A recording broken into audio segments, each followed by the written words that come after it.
эмне үчүн дарыгер ар дайым бейтаптардан диетаны кармаган жоксуз деп сиздерге таарынышып, сиздерден талап кылышат. Оорунун 80-90% эгер туура тамактануу жана даярдалган методу дагы өзгөчө болгон бул диета себеби дегенде тигил же бул органдардын абалына көңүл бурулган.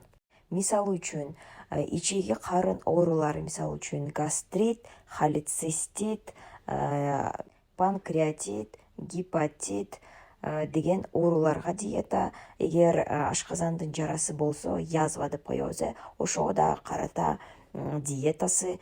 Бөйрөк оорулары, гломерулонефрит, пиелонефрит, цистит деген ооруларга диета.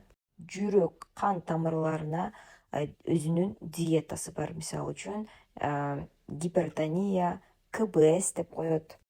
Кант шекеринин түрү, биринчи түрү, экинчи түрү. Мисалы анемияларга дагы өзүнүн диетасы бар.